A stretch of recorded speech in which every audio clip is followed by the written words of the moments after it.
Sophie Wilmès se met donc immédiatement en congé de ses fonctions ministérielles pour être présente aux côtés de son mari qui lutte contre un cancer du cerveau, un retrait qui implique une réorganisation au sein du gouvernement fédéral. Michel Guéhière, on vous retrouve en direct. Les compétences de Sophie Wilmès, dont le portefeuille des affaires étrangères, vont être réparties entre les membres MR de l'équipe gouvernementale.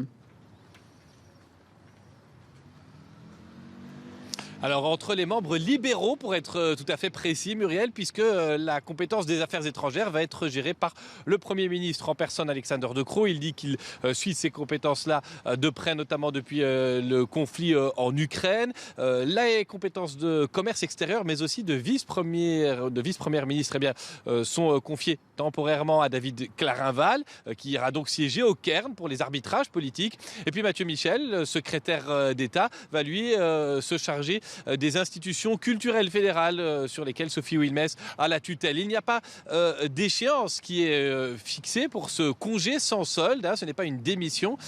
Simplement, on évoque l'été. À ce moment-là, on verra où on en est, nous dit-on, de part et d'autre. Sophie Wilmès pourrait récupérer ses compétences à un moment donné. Si elle démissionnait, évidemment, il faudrait la remplacer, ce qui engendrerait un petit casse-tête, on l'imagine, en termes de casting. Mais on n'en est absolument pas là. Ce qui est souligné par l'entourage de Sophie Wilmès, c'est que son cabinet lui reste en place. Les collaborateurs sont les mêmes. Ils auront simplement d'autres ministres auxquels ils devront rendre des comptes. Il y aura une séance de questions-réponses cet après-midi à la Chambre. On imagine que le Premier ministre sera interpellé sur la question. La démission, elle a été annoncée, vous l'avez dit, par Sophie Wilmès elle-même sur les réseaux sociaux. Elle évoque le combat contre un cancer agressif que doit livrer son mari, comme trop d'autres personnes, dit-elle.